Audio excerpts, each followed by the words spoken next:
فاكرين اعلانات رمضان؟ ايام لمتنا بيبسي بيبسي بيبسي بيبسي بيبسي بيبسي كتر خير الناس.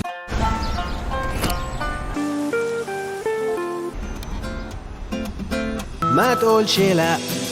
كلنا بنحب وبنعشق اعلانات رمضان، طول عمرنا بنحب الاعلانات وشاطرين فيها من زمان. وعشان كده قبل ما رمضان يبدا تعالوا نسترجع ذكريات ونشوف ايه احلى اعلان اتعمل في رمضان. فيها اعلانات فكرتها رهيبه، واعلانات كرييتيف، واعلانات فيها اغاني معلقه معانا لحد دلوقتي. فاكرين اعلان بيبسي بتاع دنيا سمير غانم؟ الاعلان ده نزل في 2011، يعني وقت الثوره، وقت اصلا كان الفيسبوك والسوشيال ميديا مش موجوده بكثره زي دلوقتي. والاعلان كان مكسر الدنيا، والناس كلها كانت محتاره انا هختار مين، هختار الملابس والخير ولا هختار الكوره ولا هختار التعليم. انا عن نفسي انا كنت بحب التعليم، انا بدي دروس للثانويه، تاريخ جغرافيا وتربيه. قلت فاهمين كله فاهم. ولا الكوره، نلعب كوره بعد الفطار. ملعب في نادي شبه منهار. بالنسبه لي الخير الدلوعه بتاعت الملابس دي ما كنتش بحبها خالص، ولكن هي في الاخر اللي كسبت، وده كان بلوت تويست كبير يعني، او مش بلوت تويست، احنا طبيعي بنحب الخير وبنحب ان احنا نودي الملابس لغير القادرين، فعشان كده خد اعلى تصويت. طب فاكرين اعلان بيبسي؟ موسيقى حسن الشافعي، ناس ميتين شايفينها قدامنا تاني على الشاشه قبل ظهور عصر الاي اي الفج اللي احنا فيه. اعلان كان بيسيب بسمه على وشك وتقعد تفتكر الذكريات ونوستالجيا وجميل. بابا الاعلانات بقى اعلان فودافون العيله الكبيره.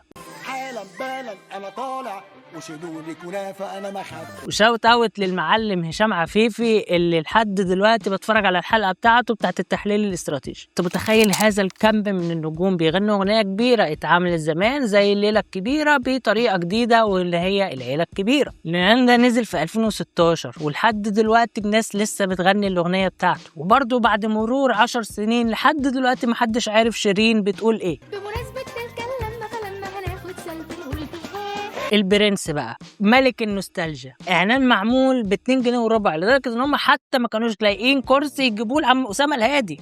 اعلان موبينيل دايما مع بعض، علشان لازم نكون مع بعض. اقول ايه على الجمال، ميكس موسيقي رهيب ما بين كل انواع الموسيقى اللي انت ممكن تتخيلها. في حته شعبي كده، في 2 طالعين مطقطقين الدنيا اسمهم اوكا واورتيجا. انت متخيل؟ شايفين الاعلان ده بقاله قد ايه؟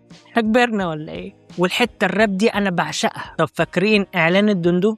عاوز الدندو. جهينة نزلت بإعلان كسر الدنيا في 2017، كلنا كنا معجبين بيه. ولا إعلان بنك مصر أنا ضد الكسر، اللي من كتر نجاحه فضلوا يكرروه كل سنة بس بناس مختلفة وناس غالبا البيرول. ولا كوكاكولا أحلى مع لما كنت بتنزل مخصوص عشان تشتري الكان اللي عليها اسمك. فكرة صايعة هبل، والأغنية كمان كانت رايقة. كان في بقى شركة طالعة جديدة اسمها اتصالات، والشركة دي قعدت 3 سنين، وبعد مرور 3 سنين وصلوا ل15 مليون. ده حدث جليل. تعرف بقى ايه الحدث الجليل اكتر؟ ان هم يخلوا الدقيقة بدل 39 قرش ل 19. دول دلوقتي ناس كتيرة ظاهرة في الاعلان فعادي، بس وقتها ده ما كانش عادي. طب انا وادخل لصة ومية مية ولا اي حاجه تروح عليا. محمد هنيدي يعني اصلا صوته حلو من زمان، فما بالك بقى لما يعمل اغنية اعلان المفضل. راح فين زمن الشقاوة؟ من على بال. ربنا يرحم كل اللي ماتوا في الاعلان ده. نرجع تاني الموبينيل. جاري يا جاري يا حتة سكرة. خلقك ضيق قايسينه بمسطرة. الاغاني كانت ممتعة، عكس مثلا كل مرة بيحصل داون جريد، او يمكن علشان هي نوستالجية فاحنا بس فاكرينها انها حلوة وهي وقتها ما كانتش حلوة. مش عارف. اعلانات بقى مجدي يعقوب كلها حلوة، بس اعلان افتح قلبك بتاع شيرين توب. اغلب الاعلانات اللي فاتت دي كانت اعلانات اغاني، وطبعا اغلبهم ممكن يكون منا القيعي مشاركه فيهم، بس ان انت تعمل اعلان صايع وما تجيبش فيه نجوم كبار وبس تعتمد على الفكره زي اعلان بنك الاهلي. لو لهم يا شربيني الو قصته مش شغال.